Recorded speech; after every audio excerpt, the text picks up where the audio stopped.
제가 어렸을 때 아버지가 일찍 돌아가시고 어머니께서 전도사 사역을 하시면서 낮에는 신학교, 밤에는 교회 사역을 하고 한 밤 10시에서 11시 사이에 종종 들어오셨습니다. 그런데 항상 어머니께서 늦게 들어오시니까 저녁은 혼자 먹는 일이 많았고요. 그리고 또 종종 저녁 10시, 11시까지 그 당시 제가 초등학생이었기 때문에 TV를 늦게까지 볼 수 있었습니다. 그래서 저는 5층 아파트에 있는 3층에 살았는데요. 어머니께서 구두를 신고 1층 현관문에 들어오면서부터 그 어머니의 그 구두 발자국 소리가 들립니다. 또각또각 하면서 들리는데 저희 어머니도 몸무게가 좀 나가시기 때문에 그 구두 소리는 묵직하면서도 아주 힘차게 올라오시는데 마치 이렇게 말씀하시는 것 같더라고요. 내가 올라왔는데 너 TV 보고 있으면 죽었어. 뭐 이런 느낌으로 올라오셔요. 근데요, 어느 날은 어머니의 그 구두 소리가 반가울 때가 있습니다. 저녁을 저 같은 경우는 교회에서 쌀이랑 김치를 항상 풍족하게 공급해 주셨거든요. 그리고 저희 어머니는 반찬이 없을까 봐 항상 계란을 풍족하게 공급해 주셨습니다. 그 외에 반찬을 먹어보기가 힘들기 때문에 종종 별식을 먹고 싶었어요. 그러면요, 어머니께서 집 전화로 뭐 먹고 싶은 거 있니? 한 1년에 두세 번 정도 물어볼 때가 있는데 그때 뭐 샌드위치가 먹고 싶다, 뭐가 먹고 싶다, 어찌됐든 여러 가지를 이야기하면 항상 비슷하게 식빵이랑 분홍 소세지를 사가지고 오셨어요. 그러면은 식빵, 분홍 소세지, 계란, 사과 있으면 사과에다가 해가지고 마요네즈랑 케찹 이렇게 섞어가지고 샌드위치를 먹곤 했었어요. 그게 너무 기다려지면 그날은 어머니의 구두 소리가 반가운데요. 어느 날은 어머니가 먹을 걸 안 들고 오시고 제가 TV를 보고 있는데 어머니 구두 소리가 들리면 벌써 그 마음이 콩닥콩닥합니다. 제가 어렸을 때는 어머니께서 TV를 못 보게 하려고 안방 옷장에다가 TV를 넣어 놓으셨거든요. 그러면은 어머니가 나가면 어머니가 그 어머니 방을 잠그고 나가시는데 저희 형의 어떤 그런 지적인 능력과 그리고 저의 꼼수를 합해서 종종 우리들은 그 큰 방을 열고 안방에 있는 TV를 꺼내서 TV를 본 다음에 어머니가 1층에서 구두 소리가 들릴 때부터 그 TV를 다 정리해서 안방에다 넣어놓고 그냥 방에 들어가서 공부하는 척을 하고 어머니가 나오면 어머니 오셨어요 이렇게 하곤 했었습니다. 그때가 되면요 어머니의 구두 소리는요 불편한 소리입니다. 그리고 상당히 긴장되고요 어떻게든 나의 행동을 숨겨야 한다라는 생각을 하게 돼요. 마찬가지입니다. 여러분 혹시 신앙생활하면서 하나님이 불편한 적이 있으셨습니까? 없다고 하면 거짓말이에요. 여러분들이 진짜 하나님을 믿고 섬긴다면 하나님과 교제한 적이 있다면 여러분들은 반드시 하나님이 불편한 적이 있었을 거예요. 여러분들은 여전히 하나님 앞에 구원받은 백성이라 할지라도 죄인이거든요. 그러니까 불편한 점이 분명히 있었을 거예요. 반대로 여러분 하나님께서 나에게 말씀해 주시기를 나와 함께 하신다는 것을 확신시켜 주기를 간절히 원할 때가 있었습니까? 하나님께서 나에게 특별히 은혜 주시고 기도 응답 주시고 말씀을 주시기를 간절히 원할 때가 있었습니까? 여전히 여러분들이 하나님을 지금까지 잘 믿어왔다면 반드시 그런 때가 한 번쯤은 있었을 거예요. 오늘 본문에서 아담이 하나님께서 오시는 그 인기척을 느낍니다. 그때 아담은 무슨 생각을 했을까요? 아담이 어떤 상태에 있느냐에 따라 그것이 다르게 느껴지겠죠. 오늘 8절에서부터 그들이 그날 바람이 불 때라고 이렇게 등장하고 있는데 여기서 그들은 아담과 하와인데 이 앞절에서 여러분 3장의 내용이 무엇인지 아시죠? 아담과 하와가 첫 번째로 하나님의 말씀을 어기고 죄를 지을 때입니다. 선악을 알게 하는 나무의 열매 먹지 말라고 했는데 간단히 그 선악과 먹고 나서 그들의 눈이 밝아지면서 내가 이제 처음 죄를 지었는데 나는 어떻게 될까 하고 있을 때 아직 이 선악과를 먹자마자 첫 번째 반응이 나오지 않은 그때에 하나님께서 바람이 불면서 나타나기 시작하고 있습니다. 여기서 바람이 불 때를요, 제가 다른 번역본을 찾아봤어요. 이게 원어로 명확하지 않거든요. 이게 그 바람, 이게 정관사를 써가지고 바람이라고 쓰기 때문에 이게 도대체 어떤 바람인지 좀 주석가들마다 다르게 판단하더라고요. 그런데요, 다른 번역본들을 여러분들 찾아보면요, 공동번역, 현대인의 성경, 우리말 성경 다 서늘한 바람으로 표현합니다. 서늘한 바람이면 어때요? 좋은 표현이에요? 안 좋은 표현이에요? 안 좋은 표현이죠. 하나님께서 서늘한 바람을 몰고 오신다는 건 마치 영화에서 뭔가 귀신이 나타날 때 드라이 아이스가 막 나타나는 것처럼 하나님께서 음산하게 뭔가 우리를 약간은 심판하시고 벌할 것처럼 무섭게 천천히 다가오는 느낌으로 이제 다른 번역본에서는 번역을 했는데요.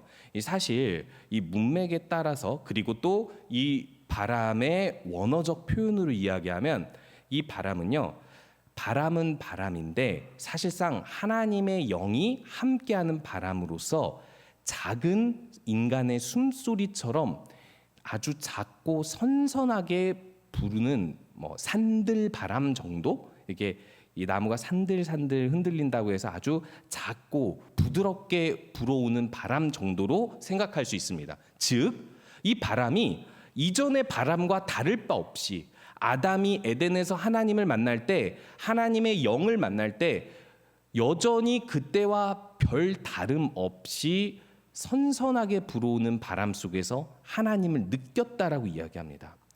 에덴 동산에서 아담이 하나님의 오심을 알 수 있는 신호였던 것 같아요. 바람. 그리고 이 바람을 느꼈을 때 아담의 그 다음 반응은 무엇이었을까요? 하나님이 오셨다.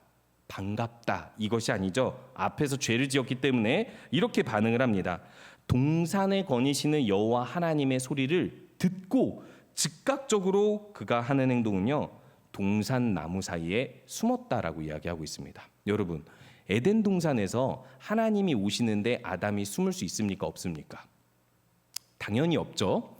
에덴 동산에서는 숨을 수가 없습니다. 에덴 동산 하나님의 집이고요, 하나님의 영역이고, 잘 알다시피 하나님은요, 에덴 동산뿐만 아니라 어디서나 계신 분이에요. 그러니까 하나님의 눈에서 피할 수 있는 곳은 없어요. 근데 왜 동산 나무 사이에 숨었을까요?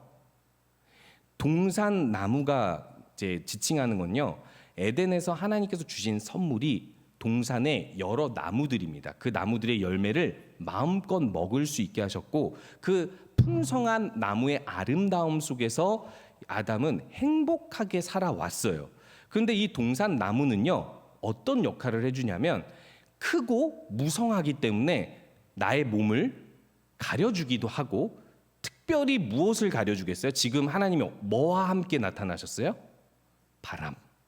바람과 함께 나타나니까 이 아주 얕고 작고 부드러운 이 바람을 막을 수 있고 피할 수 있는 것은 유일하게 동산 나무밖에 없었겠죠. 우리들은 이제 이거를 시각적으로 생각해서 하나님의 눈을 피하려고 동산 나무 사이에 숨었다라고 생각할 수 있겠지만은, 지금 여기서의 표현은 하나님이 바람과 함께 나타나셨을 때 바람과 함께 사라지진 않으셨고, 바람과 함께 나타나셨을 때 이 바람을 막을 수 있는 동산 나무 사이에 숨어서 하나님께서 지나가고 자신은 숨어서 들키지 않으려고 했었던 것 같아요.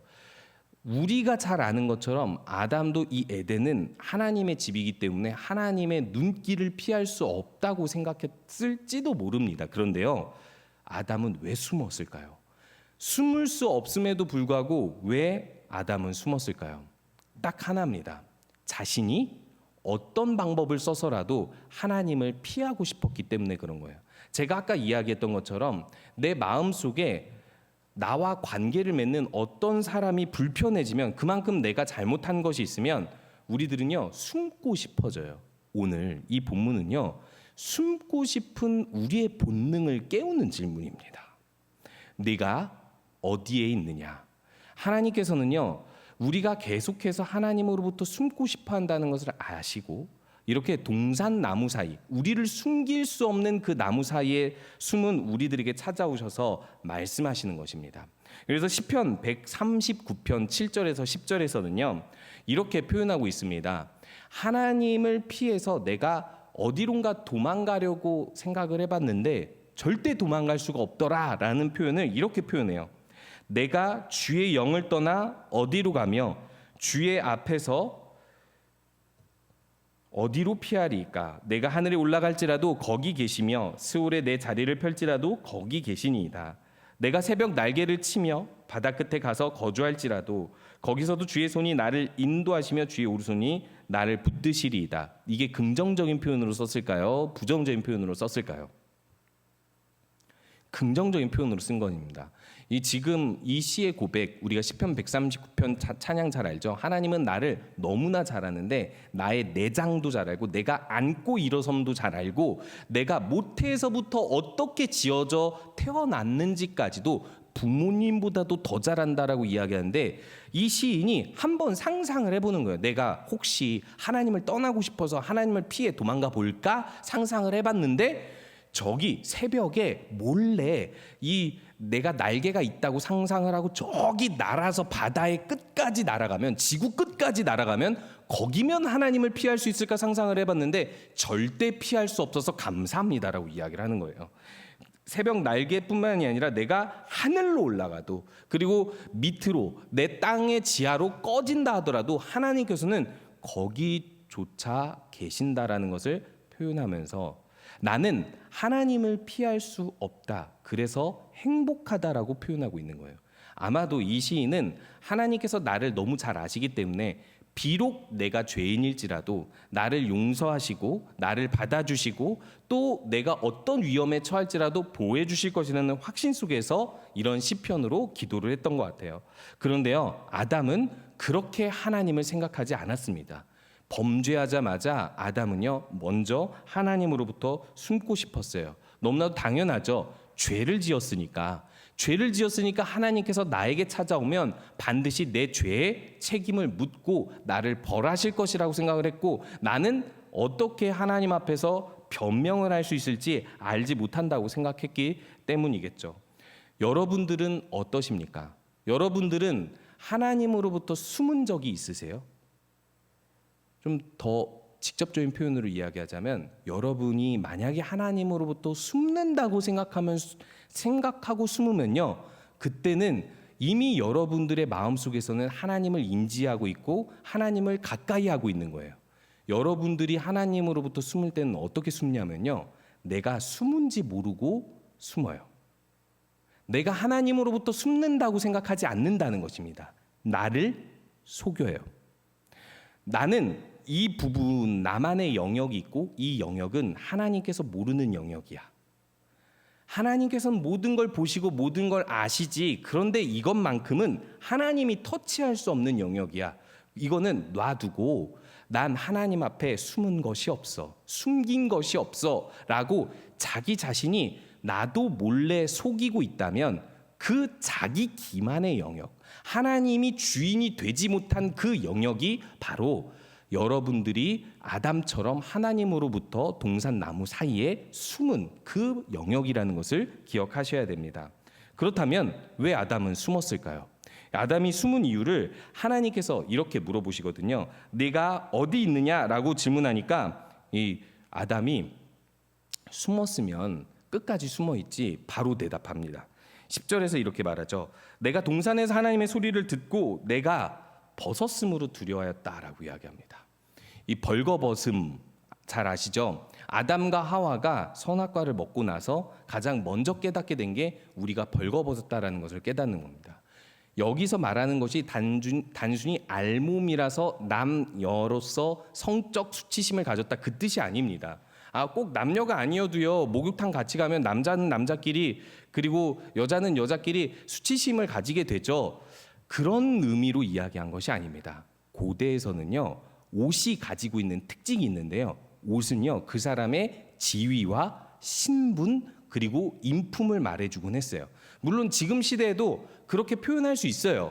그 옷의 가격이라든지 옷의 디자인이라든지 그렇게 표현할 수 있는데, 옛날 시대에는 더 두드러졌습니다. 색깔이 있는 옷을 입기가 어려웠고 옷감이 좋은 옷은 확연히 드러나게 되어 있기 때문에 옷은 곧 그 사람의 지위와 신분을 말해줬고, 중요한 건 뭐겠어요? 신분과 지위가 높은 사람들 입장에서 옷이 없으면 어떻게 돼요? 자기 지위와 신분을 지금 우리가 이게 가지고 있는 자격증이나 면허증 아니면 신분증처럼 증명할 수가 없습니다. 오로지 옷으로만 증명하는 거예요. 그래서 옛날 드라마 보면은 옷만 바꿔 입어도 왕인 줄 알잖아요. 그게 옷으로 신분을 증명했기 때문에 그런 겁니다. 한마디로 여기서 벌거벗었다라는 것은요, 인간으로서 아무것도 별거 없다라는 표현을 하고 있는 거예요. 인간은 하나님과 관계를 맺지 않으면 아무것도 없는 존재, 그저 이런 표현이 여러분한테 어떻게 될지 모르겠는데 들짐승 정도밖에 안 되는 존재라는 것을 인식했다라는 거예요. 자, 그러면요, 하나님께서 벌거벗은 인간에게 너 왜 벌거벗었어? 넌 벌거벗은 게 잘못이야 라고 하셨나요? 아닙니다. 벌거벗어서 아무것도 없는, 아무런 자기만의 존재와 능력과 그런 어떤 신분과 지위를 증명할 수 없는 이 인간의 이 존재에 대해서는 하나님은요, 단 한마디도 잘못했다라고 이야기하지 않습니다. 그런데 하나님께서 이 아담에게 이렇게 질문하세요. 누가 너의 벌거벗음을 알려주었느냐? 벌거벗은 게 문제가 아니라 벌거벗은 걸 왜 인식했느냐라고 물어봐요. 왜 인식했어요? 선악을 알게 하는 나무의 열매를 먹고 나서부터 인간은요, 하나님이 아니라 내 주권을 가지고 나를 판단하고 남을 판단하기 시작했어요. 그러니까 이 벌거벗음, 하나님 없이 아무것도 아닌 별거 없는 존재라는 사실을 스스로 인식하기 시작한 거예요. 그런데 그런 벌거벗음이 자신한테 적용이 되니까 하나님 앞에 설 수가 없어서 하나님으로부터 숨는 아담을 보고 하나님은 아시고 찾아가서 질문하시는 겁니다. 몰라서 질문하는 게 아니라, 아담이 왜 숨었는지 몰라서 질문하는 게 아니라, 아담이 어디 숨었는지 몰라서 질문하는 것이 아니라 아시고 질문하시는 거예요. 너 누가 벌거벗음을 알려주었느냐? 그것을 왜 인식하게 되었느냐? 그것은 나만 볼 수 있고 나만 판단할 수 있는 것이라서 너는 그것을 판단할 필요가 없어라고 이야기하고 있는 것이죠. 실제로 이 선악과를 먹기 전에 인간은요, 하나님 앞에 벌거벗어도 괜찮은 존재였어요. 그리고 벌거벗은 상태로 교제해도 아무렇지 않은 존재였다라는 것입니다. 서로가 서로를 비판하지 않고 판단하지 않고 그저 서로를 괜찮게 봐줬다라는 거죠. 제가 어렸을 때 생각이 납니다. 제가 좀 그 약간 표현하자면 엽기적인 데가 있어요. 그 혈액형이 AB형이라고 하면 설득이 될지 모르겠어요. AB형이신 분들한테는 죄송합니다. 저랑 비슷해서 제가요, 그 고등학교 1학년 때 과학 선생님을 되게 미워했습니다. 그 미워한 이유가 뭐냐면 제 종교를 건드렸어요. 과학을 설명하는데 그냥 한마디로 하면 이런 거예요. 여기 교회 다니는 애 있어? 기독교 있어? 하나님 믿어? 야, 니네들 하나님 믿지 마 라고 얘기하면서 이제 그냥 장난으로 설명한 거지만 반복해서 거의 수업 시간에 10번은 얘기한 것 같아요. 그때 시대는 그게 가능했습니다. 뭐라고 얘기했냐면, 자, 이 자연의 원리들을 봐봐. 가장 우리가 감사해야 될 건 태양이야. 차라리 태양신을 섬기면 내가 인정해 줄게. 기독교는 진짜 허무맹랑한 종교야 라고 이야기를 하는데, 진짜 제가 너무 화가 나는 것은 이분이 그 잘못을 하면 꼭 이게 모나미 볼펜을 빼가지고 이게 탁 튕길 수 있잖아요. 그걸로 여기 코끝을 튕겨요. 여기가 신경이 모여 있다고. 그걸 탁 튕기면 눈물이 나거든요. 그러니까 남자들끼리 모여 있는 곳에서 눈물 나면은 되게 수치스럽잖아요. 그거 한번 탁 맞으면 이렇게 눈물 납니다. 그래서 한 마디도 항의하지 못했어요. 근데 어느 날 목욕탕에서 만났습니다. 만났는데 아직 저를 못 본 것 같더라고요. 제가 무슨 생각을 했냐면, 아, 저분이 지금 목욕탕에 들어와서 옷을 지금 다 벗고 있으니까 내가 빨리 탕 밖으로 나가서 옷을 다 입고 저분의 벗은 몸을 정면에서 쳐다보고 인사를 해야 되겠다 해가지고 옷을 다 갖춰 입고 다 벌거벗은 상태, 그 아주 무서운 선생님이었어요. 선생님 안녕하세요. 90도로 인사를 했어요. 그리고 막 웃으면서 어떻게 오셨어요? 뭐 이렇게 막 말을 걸은, 평소에 말 안 거는데 되게, 저는 그때 그 표정을 잊을 수가 없습니다. 정말 그 민망해하고 부끄러워하고 그렇게 무서운 선생님이 순박한 얼굴을 할 수 있는지, 저는 그때 나름 그게 복수였어요.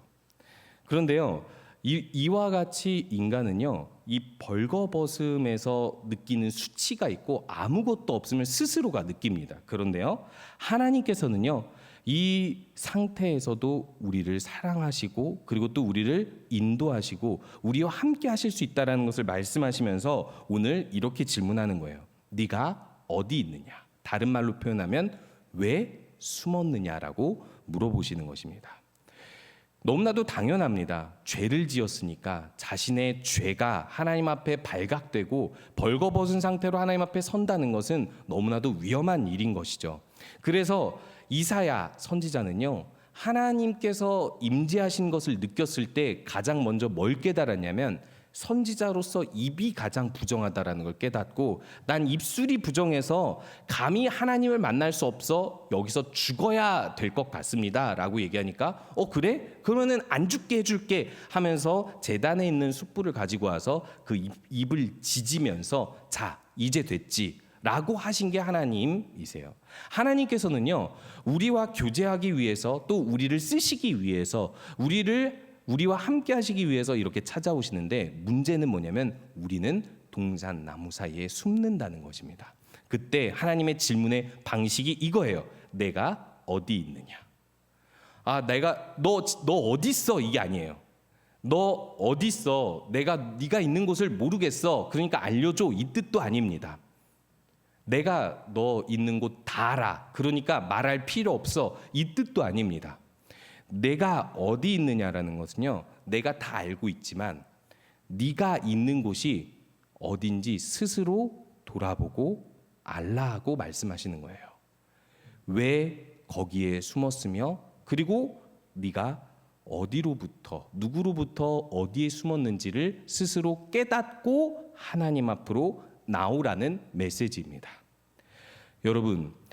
여러분은 하나님으로부터 다 숨어 있지는 않는다 할지라도 혹시 숨은 부분이 있지는 않은지 돌아보시기 바랍니다. 하나님께서는요, 내가 어디 있느냐라고 질문하실 때 하나님 저는요 숨긴 것이 하나도 없어요. 저는 하나님 앞에서 한 번도 숨은 적도 없습니다 라고 여러분들은 말할지 몰라도요, 반드시 여러분들은 들킬 것이 뻔하면서도 여러분들 마음속에 여러분들 삶의 어떤 영역을 하나님 앞에 꺼내지 않고 숨기고 살고 있는지도 모릅니다. 제가 이 말씀을 보면서 내 마음 그리스도의 집이라는 책이 생각이 났어요. 혹시 안 보신 분들은 30분도 안 돼서 다 읽을 수 있으니까 한번 읽어보시면 좋을 것 같아요. 이것은 하나의 동화 같은 건데요.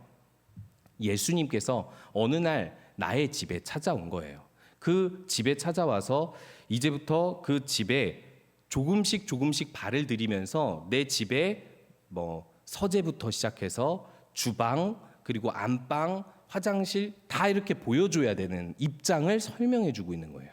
서재에 들어가니까 이 서재에는요 신앙과 관련 없는 불경건한 서적들이 막 가득 차 있는 거예요. 그래서 예수님께서 들어오셔서 서재에 이런 책들이 있구나. 그래 그럼 내가 이 책들 치워줄게 하면서 치워주시고 그 다음 주방에 가니까 내가 먹을 거리뿐만 아니라 내 욕심이 가득한 물건들이 거기에 이름이 수놓여져서 있는 거예요. 예수님께서 역시 네가 이런 것들을 탐하면서 살았구나. 역시 내가 치워줄게 하면서 치워주시고 작업실에 가니까 너의 일상, 너의 일하는 삶에는 내가 없었구나. 나로 여기를 채우자 하면서 채워주시고 그리고 또 그 다음 오락실에 가니까 여기는 특별히 네가 나 없이 즐거워했던 곳이구나 하면서 하나님으로부터 숨어서 나만의 즐거움을 느꼈던 그 공간까지 예수님께서 딱 들어가시니까 이 주인공이 너무나도 부끄럽고 수치스러워하면서도 하나씩 시원함을 느끼기 시작하는 거예요. 내가 이제까지 내 집을 다 오픈하지 않았는데 서재까지 오픈했을 때 그리고 주방까지 오픈했을 때 이제 나중에 오락실까지 오픈했을 때 뭔가 이제 나도 괜찮은 사람인가 보다라는 생각이 들기 시작하는 거예요. 이제 예수님께서 내 집에 와서 다 청소해 주셨으니까 껄끄러울 것이 없는 거예요. 마지막으로 이 주인공이 숨겨둔 곳이 있었습니다. 그곳이 바로 벽장이었어요. 이 벽장 안에 뭐가 있어요? 여러분 손님 초청하다 보면 혹시 방 청소, 집 청소를 해보셨는지 모르겠는데 저는 보통 그렇게 합니다. 집 중에서 가장 어둡고 안 보이는 옷장이나 커튼 같은 곳을 찾아서 다 밀어 넣습니다. 그거 언제 다 접고 빨래하고 막 먼지 털고 언제 그렇게 해요? 다 그렇게 하고 보이는 곳만 이렇게 다 청소해놔요. 그리고 이제 거기는 절대 아무도 가지 못하게 하죠. 마찬가지예요. 이 주인공도 벽장 안에다가 자기가 하나님 앞에는 절대 보일 수 없는 모든 것을 거기다가 넣어놓은 거예요. 심지어 뭐까지도 내가 하나님 앞에 드리기 싫은 것까지도 거기다가 넣어놓는 거예요. 보물처럼. 그런데 그 벽장을 예수님이 마지막으로 물어보십니다. 여기에는 무엇이 있니? 내가 열어봐도 되니? 내가 이곳을 청소해도 되겠니? 라고 얘기했을 때 이 주인공이 갈등을 해요. 다른 건 다 괜찮았는데 여기는 진짜 제 마지막, 예수님께 보여주기 싫은 내 마지막 숨겨진 장소예요. 이것만은 좀 어렵겠는데요. 예수님께서 괜찮아. 나는 모든 것을 이해할 수 있고 또 모든 것을 해결해 줄 수 있어 라고 이야기하면서 그 벽장 문을 열고 나서 예수님께서 다 꺼내 놓으시고 청소하시면서 그 내 삶이 완전히 자유로워진 것을 이 주인공이 고백하면서 이 책이 끝납니다. 제가 무엇을 말씀드리고 싶으냐면요, 여러분 내가 어디에 있느냐 했을 때 여러분들이 숨기고 있는 것, 여러분들이 하나님으로부터 숨은 그 영역, 그것을 스스로 하나님 앞에 나와 꺼내야 한다라는 것입니다. 혹시 여전히 짓고 있는 죄가 있음에도 그 죄를 해결하기 싫어서 하나님 앞에 굳이 꺼내지 않는, 왜냐? 이것이 뭐 심각한 죄는 아니니까 안 꺼내겠죠. 내 삶에 혹은 이웃에게 크게 해가 되지 않는 것 같고 내가 예배하는데 크게 문제가 되지 않는 죄인 것 같아서, 죄는 다 삭시 사망이라고 하지만 어차피 예수님의 이름으로 내 죄는 다 용서되니까 이 죄는 남겨놔도 될 것 같은 죄라서 숨겨놓고 있는 내 벽장 속에 있는 죄가 있을 수 있고요. 가끔은요, 우리는 하나님과 교제하는 것을요 상당히 피할 때가 많습니다. 여러분, 저는요 아직까지도요 누군가가 하나님과 교제하는 것, 즉 묵상, 기도하는 것을 더 하라고 하면 불편해요. 지금도 충분한데 더 하라고, 충분한데 더 하라고, 항상 이게 마음속으로 난 충분히 하고 있다고 생각하는 것 같아요. 충분히 하고 있다. 근데 제가 전에 교회에 있을 때였는데 이 담임 목사님이 저한테 그런 질문을 하더라고요. 너 아침 묵상해? 그래서 예, 묵상하는데요. 이렇게 대답을 했어요. 그랬더니 새벽 기도 한 날 따로 묵상하냐고 이렇게 물어보더라고요. 그분이 되게 날카로운 분이셨는데 저는 진짜 그 생각을 한 번도 못한 거예요. 새벽 기도 때 묵상 본문 가지고 그 설교를 듣고 그날 기도를 하는데 내가 따로 이걸 묵상해야 된다라는 생각을 한 번도 안 해본 거예요. 사역을 하면서. 근데 그분이 무엇이라고 설명하냐면, 묵상은 내가 스스로 말씀 앞에서 나를 찾아내는 작업인데 새벽 기도는 다른 사람이 너에게 설교하는 거잖아. 그리고 그 안에서 기도하면서 너 자신을 찾을 수도 있지만 사실상 너는 그 습관이 매일 있어야 되는데 넌 안 해도 된다고 생각하는 게 문제야. 안 할 수 있지, 못 할 수 있지. 근데 안 해도 된다고 생각하는 것이 문제야라고 이야기를 하는데 무슨 변명을 못 하겠더라고요. 제가 이야기하는 건 여러분들에게 묵상도 새벽 기도도 다 해라 이런 말을 하는 것이 아닙니다. 우리들은요 마음속에 하나님과 교제하는 현장 앞으로 잘 나아가지 않으려 하고 있다라는 거예요. 우리들은 그 숨겨진 영역이 분명히 있다라는 것입니다. 그뿐이겠습니까? 하나님께서 요구하시는, 말씀을 통해 요구하시는 나에게 대한 부담감이 있어요.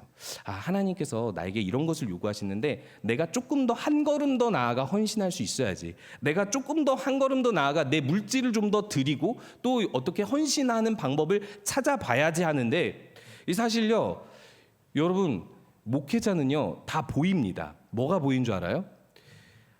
딱 시켜서 하는 건지 정말 그 마음속에 하나님이 있어서 누가 시키지 않아도 어떻게든 찾아서라도 하고 싶어 하는지 그 마음이 보여요. 물론 그것이 굳이 그 사람이 꼭 해야 되고 그래서 그것을 강요할 필요는 없겠지만 제가 이야기하고자 하는 건 뭐냐면요, 여러분, 하나님을 마음을 다해 목숨을 다해 힘을 다해 사랑한다 하면서 어떻게 우리가 남이 요구하지 않으면 아무것도 안 할 수 있습니까?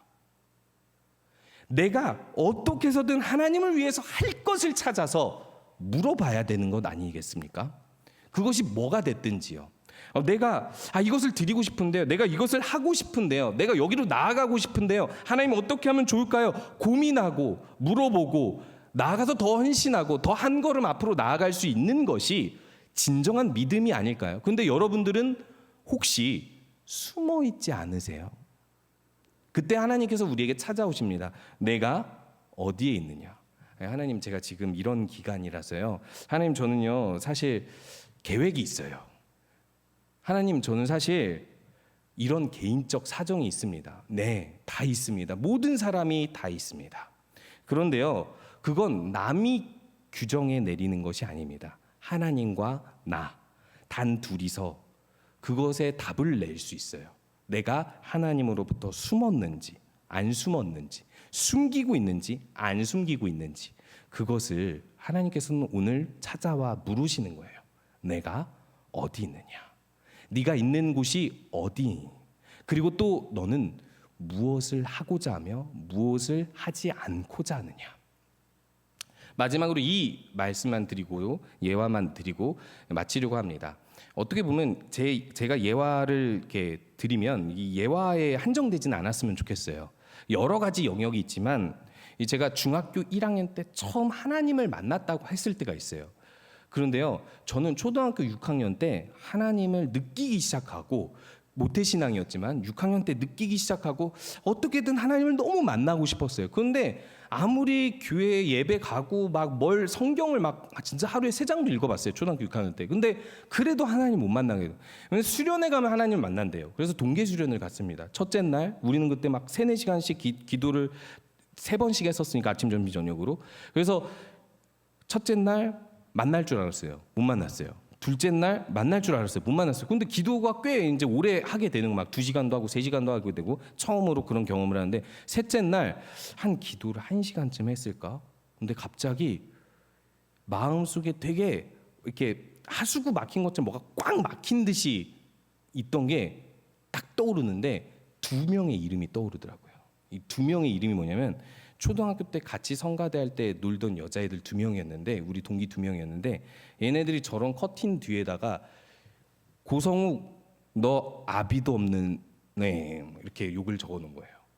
그러니까 아빠가 없다라는 욕을 제가 되게 싫어하는데 그걸 제 앞에서 못하니까 저기다 적어놓은 거예요. 그래서 제가 그거를 추적해서 찾았습니다. 누가 그걸 어느 시간에 목격했는지 찾아가지고 그 2명을 딱 해가지고 초등학교 6학년 때 왕따를 시켰어요. 걔네들한테 아무도 인사하지 못하게 몇십 명의 아이들을 제가 다 이렇게 해가지고 아주 악독하게 왕따를 시키고, 나중에 그게 교회 전도사님이, 초등부 전도사님이 저를 막 때리고 막 혼내고 막 그래가지고 제가 그만뒀습니다. 전도사님 어떻게 때렸냐고요? 우리 엄마였어요. 그래가지고 저는 그때 막 되게 이렇게 마음이 불편했어요. 근데 마음이 불편했는데 그냥 중학교 올라가서도 그냥 마음속에 이렇게 생각한 거예요. 걔네들은 그런 벌을 받아도 싸, 이렇게 생각하고 그냥 걔네들이랑 말을 하지 않았어요. 말을 하지 않고 나 혼자서 그냥 꽁꽁 앓고 있었는데, 그때 난 하나님을 너무 만나고 싶다라고 하나님께 계속 이야기하는데 하나님께서 내 마음속에 부담감을 주더라고요. 내가 숨기고 있었던 그 2명의 이름 용서하래요. 근데 진짜 용서하기 싫었는데 정말 억지로 용서할게요. 이게 딱 한마디 했는데 진짜 처음 느꼈습니다. 진짜 용서가 됐어요. 그 친구들이랑 그때부터 되게 친하게 지내고, 그리고 또 신앙적인 교제도 하기 시작하고, 옛날에 있었던 내가 피해를 줬던 일들까지도 그냥 편하게 얘기하는 관계가 되기도 했거든요. 근데 저는 그때 그걸 경험하면서 한 가지는 분명하게 경험했습니다. 하나님이 요구하실 때 해서 안 좋은 것은 없다. 그리고 내가 숨기고 내가 끝까지 쥐고 있는 것을 내려놓을 때 반드시 나에게는 자유가 찾아온다. 여러분들 가운데 아직 느끼지 못했던 하나님 앞에 숨기고 있었던 부분이 있다면 오픈하시기 바랍니다. 우리 함께 기도할게요.